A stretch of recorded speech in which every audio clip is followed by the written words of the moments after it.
नमस्कार मित्रांनो, ठरलं तर मग या मालिकेच्या आजच्या भागात आता अर्जुन म्हणतोय, तुम्ही केलेला तपास योग्य दिशेने जातच नाही शेंडे. वकील तो शेंडे. वकील म्हणतो, तुम्ही काय म्हणताय, मी आरोप खोटे केलेत हो. तुम्ही सर मगाशी कबूल केलं ना, की सायली. सुभेदार अल्पवयीन मुलीची तस्करी करत अर्जुन म्हणतो, तुम्ही ना माझं बोलणं नीट ऐकलं नाहीये शेंडे. वकील अहो सायली, सुभेदार तस्करी करत होती. याचे पुरावे तुम्ही गोळा केले. आणि आता कोर्टाला हे सांगतोय मी मिलॉर्ड की ॲडव्होकेट शे यांनी दाखवलेले सगळे पुरावे खोटे आहेत. अर्जुन पुढे म्हणतोय की माझे वकील मित्र शे सांगतायत की सायली सुभेदारांनी अल्पवयीन मुलीची तस्करी केली. सायली सुभेदारांनी अल्पवयीन मुलींना त्रास दिला आणि म्हणूनच त्यांच्यावर पोक्सो हा कायदा लागलाय. पण मी कोर्टाला हे सांगू इच्छितो मिलॉर्ड की जी मुलगी पोलिसांना सापडली आहे ना, ती मुलगी अल्पवयीन नाही. अर्जुनने प्रेक्षकांनो सोनल अल्पवयीन नसल्याचा दाखलाही दिलाय. पण कसलं दाखवल, स्टेप बाय स्टेप बघत रहा. सगळे जण अर्जुनकडे बघतच राहतात. अर्जुन म्हणतो, त्या मुलीच्या बाबतीत जे जे कोर्टात पुरावे दाखवले गेले ते सगळे खोटे आहेत आणि हे सगळं मी सिद्ध करू शकतो कोर्टात. शेंडे वकील ऑब्जेक्शन घेतात आणि म्हणतात, ऑब्जेक्शन मिलॉर्ड. पोलिसांकडे या मुलीच्या बोन्स टेस्टचे पेपर आहेत. यावरून सिद्ध होते की ही मुलगी अल्पवयीन आहे. ती 18 वर्षाच्या आतील आहे. अर्जुन म्हणतो, हा रिपोर्ट मी चॅलेंज करतोय मिलॉर्ड. त्यावर शेंडे वकील म्हणतो, कुठल्याही पुराव्याशिवाय तुम्ही एखाद्या रिपोर्टला चॅलेंज करू शकत नाही. अर्जुन सुभेदार तुम्ही विसरलात का? अर्जुन म्हणतो, माझ्याकडे सगळे पुरावे आहेत. सायली सुभेदारांना त्याआधी काही प्रश्न विचारायची मला परमिशन देण्यात यावी. परमिशन ग्रंटेड असो जज म्हणतात. अर्जुन म्हणतो, मिस अर्जुन आता सायलीला प्रश्न विचारतो. मिसेस सायली सुभेदार जेव्हा सोनल आश्रमात आली होती तेव्हा तिच्या वयाबद्दल काही बोलणं झालं होतं का तुमचं तिच्याशी? सायली म्हणते, हो. ती जेव्हा आश्रमात आली ना तेव्हा मला ती म्हणाली होती की 2008 साली तिच्या गावी आग लागली आणि तेव्हा ती 3 वर्षाची होती. ती तिच्या आई वडिलांबरोबर त्या वेळेला जत्रेत गेली होती त्या गावाला आणि तेव्हा तिचा वाढदिवस सुद्धा होता. तिला तो दिवस नीट लक्षात आहे कारण तिच्या त्या दिवशी 3रा वाढदिवस होता. ती तिच्या आई वडिलांसमवे तिथे जत्रेत आली होती. तिला बाकी काही आठवत नाही, पण तेवढं मात्र तिने मला सांगितलं होतं. अर्जुन म्हणतो, अच्छा, म्हणजे जेव्हा ती जत्रेत गेली होती तेव्हा ती 3 वर्षाची होती. म्हणजे त्या वेळेला 2008 म्हणजे आता 2026 म्हणजे ती 21 वर्षाची असेल. मग आश्रमात जेव्हा तुम्ही तिचा फॉर्म बनवून घेतला तेव्हा फॉर्ममध्ये 21 वर्ष असं लिहिलं ना तुम्ही? सायली म्हणते, हो बरोबर. अर्जुन आता तो फॉर्म सबमिट करतो कोर्टामध्ये. जज साहेब आता तो फॉर्म चेक करतात. मग शेंडे वकील उभे राहून म्हणतात, पण आमच्याकडे शेंडे वकील म्हणतात, आमच्याकडे पीडित मुलीच स्टेटमेंट आहे. तिने स्वतः कबूल केले. त्यात किती 17 वर्षाची आहे. म्हणून अर्जुन म्हणतो, मला कोर्टामध्ये आणखीन पुरावे दाखवायचेत मिलॉर्ड. पण त्याआधी मला पीडित मुलीला काही प्रश्न विचारायची परवानगी देण्यात यावी. मग जज साहेब परवानगी देतात. आता सोनल येते बर का तिथे आणि अर्जुन सोनलला काही प्रश्न विचारतो. सोनलच्या बॉडी लँग्वेजवरनं कळतं बर का मंडळी की तिला कोणीतरी आधीच धमकावून ठेवले आहे की खरं बोलायचं नाही. कोर्टात सायलीबद्दल सगळं खोटं बोलायचं वगैरे. बघा आता ती कशी उत्तर देते. अर्जुन सोनलला आधी विचारतो, सोनल बेटा तू ठीक आहेस ना, कम्फर्टेबल आहेस ना? सोनल मानेने असं हो म्हणते आणि सायलीकडे बघते. बर का? अर्जुन तिला विचारतो, मला सांग, तू आश्रमात आली होतीस तेव्हा सायली ताईला सांगितलं होतस ना की तुझं वय 3 वर्ष होतं नाही? बरोबर बोलतोय ना मी? सोनल म्हणते, ते आश्रमात मी गेले होते तेव्हा मी घाबरलेली होते आणि तिकडे मला अचानक जावं लागलं. सायली ताईला मी काय सांगितलं मला आठवत नाही आणि माझ्या वयाच्या बाबतीत मला काहीच आठवत नाहीये. सोनल पुढे म्हणते की पुण्याच्या गुरुजींनी माझं वय 17 सांगितलं होतं आणि तेच मी सायली ताईला सांगितलं होत. सोनल पुढे म्हणते की हे सगळं खरं आहे. आता जेव्हा सोनल बोलत असते ना तेव्हा सचिन बघत असतो बर का तिच्याकडे. मग कुसुम म्हणते बघा ना मधुभाऊ, अहो अहो बघा ना आपली सोनल कशी खोट बोलते. सगळं जगच आपल्या सायलीच्या विरोधात कसं काय असू शकतं. मधुभाऊ बघा ना ऐका ना काय बोलते ती. मधुभाऊ म्हणतात कुसुम मला तर काही कळे नसेल झालंय. अर्जुन आता सोनलला विचारतो सोनल म्हणजे ही सायली ताई तुझी जे बोलते ते सगळं खोट बोलते का बेटा, बोल ना नीट आठवून बघ जरा सांग मला. सोनल म्हणते मला नाही आठवते आणि मला काहीच आठवत नाहीये. मला एवढंच माहिती आहे की मी 17 वर्षाची आहे. आता जेव्हा अर्जुन असं तिच्याकडून ऐकतो ना तेव्हा बघा आता कोर्टात तो काय सांगतो. आता तिच्या बोलण्यावरून हे सगळं सिद्ध होत नाही ना प्रेक्षकांनो. सगळे पुरावे ऑथेंटिक लागतात. कोर्टामध्ये शेंडे वकील लगेच उभे राहतात आणि म्हणतात ॲडव्होकेट सुभेदार कोर्टाचा वेळ वाया घालवताय. जी गोष्ट पीडित मुलगी सांगते तीच गोष्ट परत परत कोर्टात का बोलायची आहे. ॲडव्होकेट सुभेदारांकडे जर खरंच काही पुरावे असतील तर त्यांनी कोर्टात ते सादर करावे आणि सगळा प्रश्नच मिटवावा. अर्जुन म्हणतो येस मिलॉर्ड, मला आता सुरेश याला प्रश्न विचारायची परवानगी देण्यात यावी. सुरेश म्हणजे तोच प्रेक्षकांनो जो खोटा काका बनून आला होता ना या सोनलचा, तोच आता. तो बघा कसं खोट बोलायला जातो आणि अर्जुन त्याला बरोबर पकडतो. अर्जुन म्हणतो मिस्टर सुरेश, तुम्ही जेव्हा वाचल्या आश्रमामध्ये सोनलचे खोटे काका बनून आला होतात ना तेव्हा तुम्ही आम्हाला सांगितलं होतं की 2 मे 2008 साली वडगावाच्या जत्रेमध्ये आग लागली होती आणि तिथे सोनल हरवली होती. सांगितलं होतं ना तुम्ही आम्हाला बरोबर ना. लगेच तो सुरेश पलटतो बर का आणि म्हणतो मला काही आठवत नाही. मी ना त्या वेळेला सगळं पाठ केलं होतं बरं का. अर्जुन म्हणतो पाठ केलं होत तुम्ही विसरलात. कमाल आहे बाबा. नाही तुम्हाला नसेल आठवत पण मी तुम्हाला आठवण करून देतो. तुम्ही जेव्हा आश्रमात सगळी माहिती दिली ना तेव्हा मी आणि सायली सुभेदार तिथेच होतो बर का आणि सगळी माहिती आम्ही रिचेक करून घेतली होती. म्हणूनच आम्ही सोन्याला तुमच्याकडे सोपवलं होतं. बरोबर. तुम्हाला नाही आठवणार. अजून थांबा आता. अर्जुने तो न्यूजपेपर सबमिट केलाय कोर्टामध्ये. त्यानं न्यूजपेपरमध्ये बातमी आली होती की 2008 साली भीषण आग लागली होती वडगावाला. अर्जुन आता जज साहेबांना ती न्यूज दाखवतो आणि म्हणतो हे बघा मिलॉर्ड, हा तो न्यूजपेपर आहे. या न्यूजपेपरमध्ये बातमी आली होती वडगावाला भीषण आग लागली होती जत्रेमध्ये.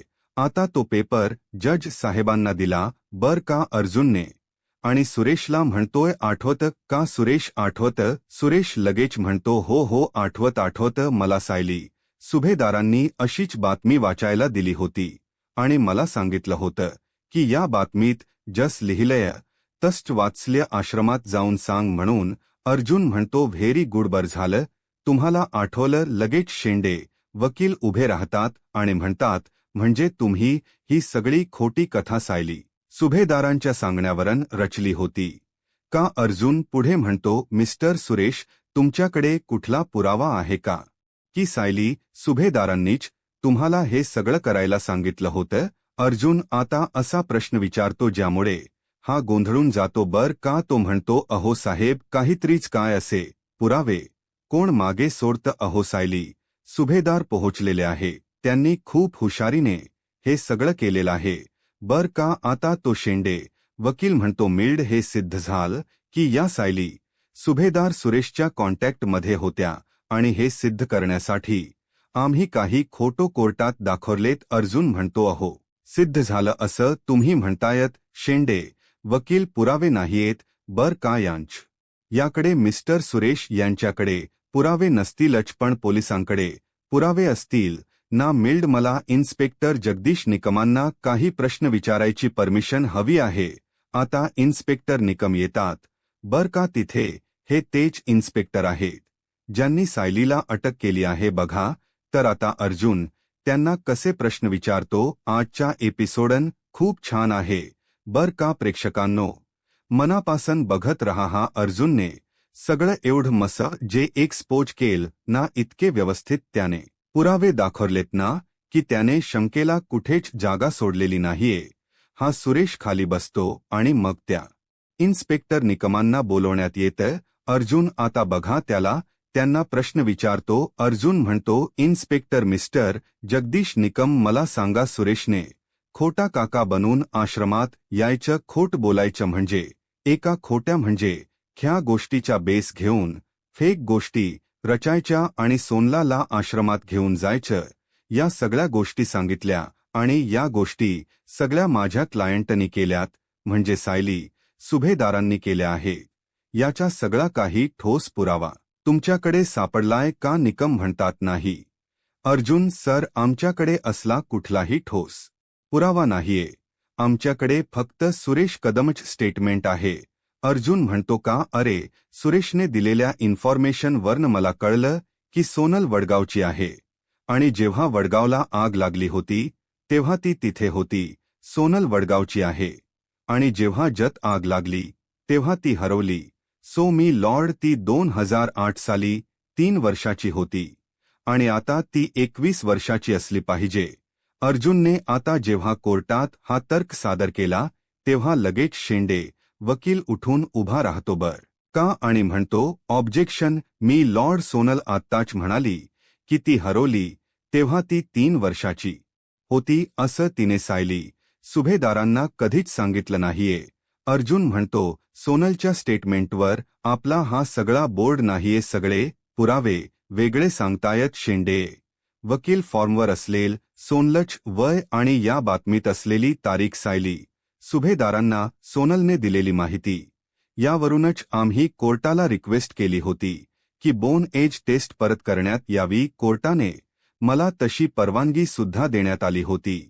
इन्स्पेक्टर सावंतांनी पुन्हा एकदा ती हाडांची चाचणी केली आणि त्याचे सगळे पुरावे मी कोर्टात सादर करू इच्छितो मिलॉन, असं म्हणून अर्जुनने ते बोन ए टेस्टच जे काही रिझल्ट आला आहे ना तो कोर्टात सादर केलाय. आता हे नाव काढल्या सचिन आणि राकेश सॉलिड घाबरतात.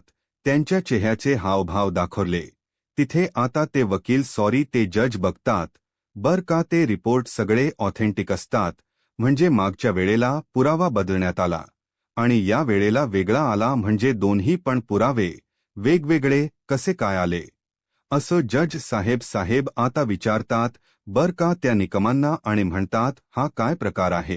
अर्जुन म्हणतो, या रिपोर्टप्रमाणे सोनलच वय आता 20 ते 21 वर्ष असायला व याने सिद्ध होत हे मिलॉर्ड सोनल अल्पवयी नाहीच आहे.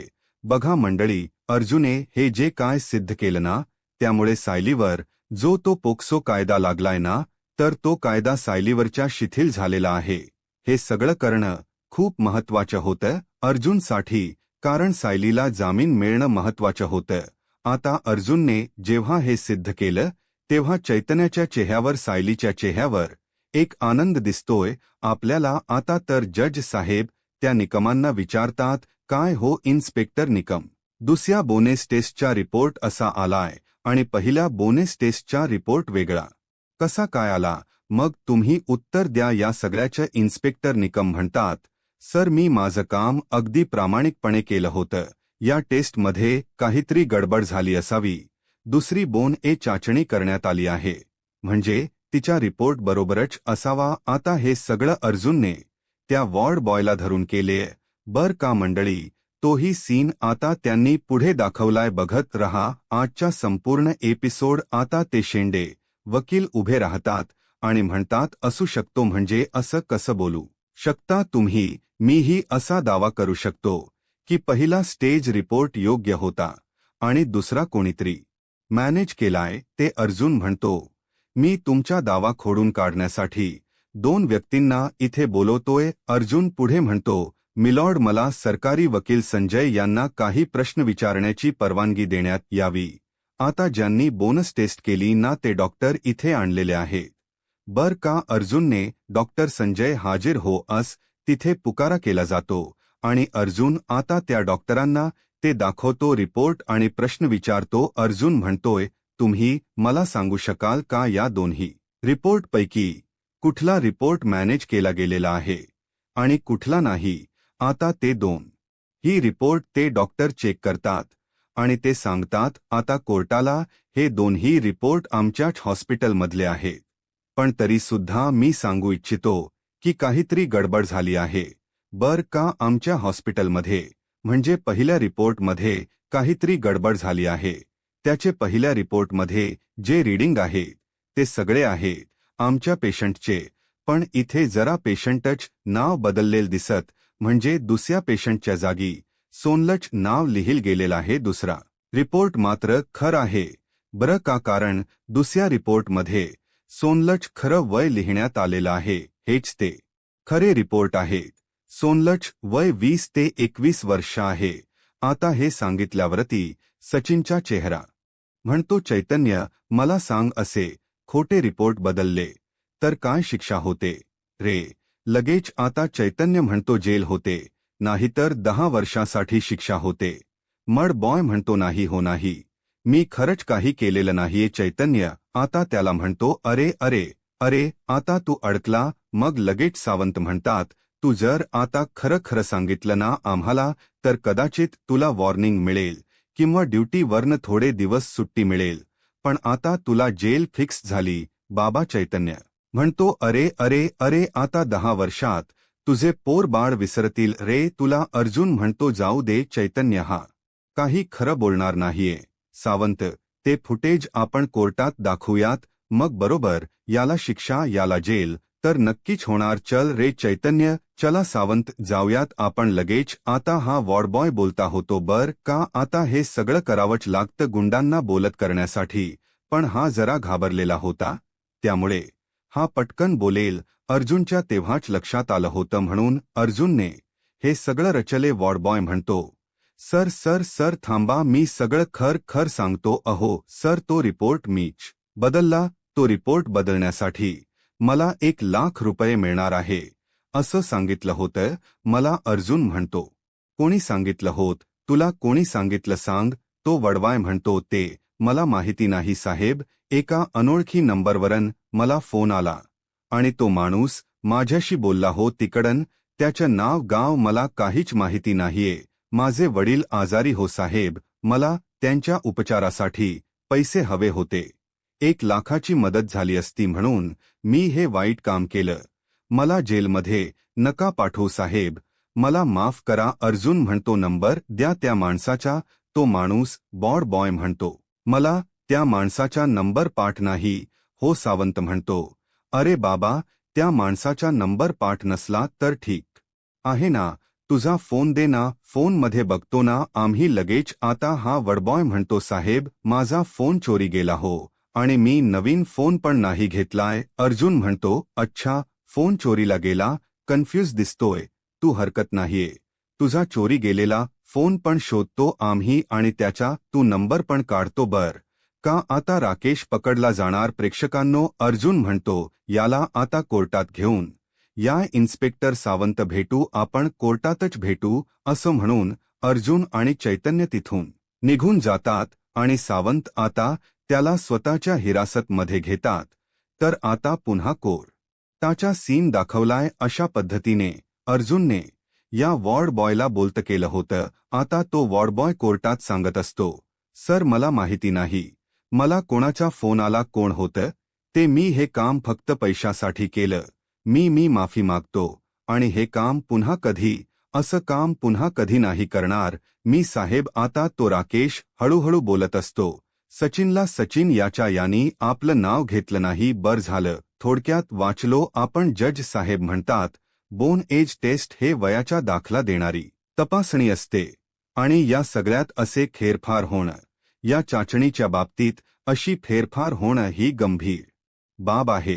त्यामुळे मी पोलिसांना सांगतोय की यात सगळ्यात दक्षता आणि हा फक्त अंदाज असल्यामुळे पोलिसांनी पुढील तपास सुरू करावा. सोनलच्या जन्माचा दाखला आता कोर्टामध्ये सादर करण्यात यावा अशी मी सूचना करतोय. अर्जुनने आता दाखला सुद्धा आणलाय बर का. मंडळी बघा आता पुढे काय घडलंय मस्त दाखवलाय आजचा भाग. ते जज म्हणतात सोनलचा दाखला किंवा तिच्या जन्मतारखेचा कुठलाही पुरावा असेल तर तो कोर्टात सादर करण्यात यावा. तिच्या वयाबद्दल मग काहीतरी निर्णय घेण्यात येईल. अर्जुन म्हणतो, त्या तपासाची गरज नाहीये मिलॉर्ड, माझ्याकडे पुरावा देखील आहे. अर्जुनने सगळे पुरावे सादर केले. प्रेक्षकांनो, त्याने सायलीला जामीन दिलाच. अर्जुन आता कोर्टाला सांगतोय, सोनलने दिलेलं गावाचं नाव आणि ते साल मी इंटरनेटवर कन्फर्म केला आणि मी स्वतः वडगावला गेलो होतो आणि तेव्हाच सोनलच्या आई वडिलांनाही मी भेटायचं ठरवलं आणि वडगावला गेल्यानंतर मला सगळी माहिती मिळाली. वडगाव पोलीस स्टेशनमध्ये मी गेलो तेव्हा मला सगळं कळलं. आता तिथे गेल्यावर काय काय झालं ते सगळं अर्जुनने कोर्टाला सांगितले आणि अर्जुनने आता सोनलच्या वयाचा दाखला कोर्टामध्ये सादर केला. दाखला त्याला मिळाला नाही, पण FIR मिळालाय. अर्जुन आता तो FIR कोर्टात सादर करतो. म्हणजे सोनलच्या आईवडिलांनी त्यावेळेला जी कंप्लेंट नोंदवली ना, ती कंप्लेंट त्याने कोर्टात सादर केली आणि सांगतोय की या FIRवर असलेलं साल आणि सोनलच्या मानेवर असलेली भाजल्याची जन्मखूण आणि पुण्यामध्ये ज्या गुरुजींना म्हणजे सापडली होती सोनल, त्यांनी बर्थ सर्टिफिकेट पण तयार केलं होतं आणि या आधारावर सोनलचा जो फोटो आहे यामध्ये आणि तिथे त्या वडगावमध्ये जे FIR आहे तिथे असलेला फोटो हा मॅच झालेला तुम्ही बघू शकता. मिलॉट आता सोनलने तेच कपडे घातलेले असतात जेव्हा FIR त्यांनी दाखवली ना, तर ते सगळं मॅच झाले. बर का प्रेक्षकांना थोडक्यात सांगायचं म्हणजे मलाही गडबड होते कधी कधी सांगताना. आता ते सगळं चेक करत असतात ते जज आणि लगेच ते थोडासा आपला एक्साइटमेंट इथे ताणलंय बर का त्यांनी मंडळी. आता ते जज साहेब ते सगळे पुरावे चेक करतात. आता सचिनला आलेला टेन्शन, तो विचार करतो, बापरे, आता अर्जुनने तर सायली कडन सगळे पुरावे दिलेत, आता काय होणार आहे या केसच. सचिनला कल्पना नसेल बर का प्रेक्षक नो, आपला अर्जुन कुछ भी कर सकता है. बघा तर आता पुढे काय होते. आता आजचा एपिसोड संपलाय. आता पुढच्या प्रोमो दाखवला त्यांनी. अर्जुन म्हणतो, मी दिलेल्या पुराव्यावरून सिद्ध होते की सोनलच वय हे 18 वर्षाच्या वर आहे आणि सायली सुभेदार म्हणजे माझ्या क्लायंटवरती पोक्सोचा कायदा लागूच होऊ शकत नाही. अर्जुनने दिलेल्या सगळ्या पुराव्यांच्या आधारे आता सायलीला जामीन मिळालाय. सायली खुश असते बाहेर येऊन. सायली आता पत्रकारांना उत्तर देते की माझा नव्यावर आणि माझ्या वकिलावर पूर्ण विश्वास आहे. अर्जुन म्हणतो, आमच्यावर या आधी सुद्धा असे खूप खूप खोटे आरोप करण्यात आलेत. महिप्त म्हणत असतो, या अर्जुन सुभेदारन सोडवलं त्याच्या बायकोला. तो पुन्हा एकदा जिंकला आणि प्रिया इकडे जेलमध्ये स्वतःचे हातपाय आपटत असते. बर का सायलीला जामीन मिळाला म्हणून बघत रा मंडळी. ठरलं तर मग आता पुढे काहीही होऊ शकतं. मला ना काल रात्रीच थोडसं वाटलं होतं बर का मंडळी, कारण काही फोटोज बघितले मी सोशल मीडियावर, त्यावरून जरा तर्क लागला की कदाचित सायलीला जामीन मिळणार आहे आणि तो मिळाला. अर्जुन आता राहिलेल्या सगळ्या मुलींचा पण शोध घेईल आणि सायलीला या आरोपातून निर्दोष मुक्त करेल का. आता पुढे काय होईल हे पाहायला आत्ताच माझा महाराष्ट्र या YouTube चॅनलला सबस्क्राईब करा. धन्यवाद.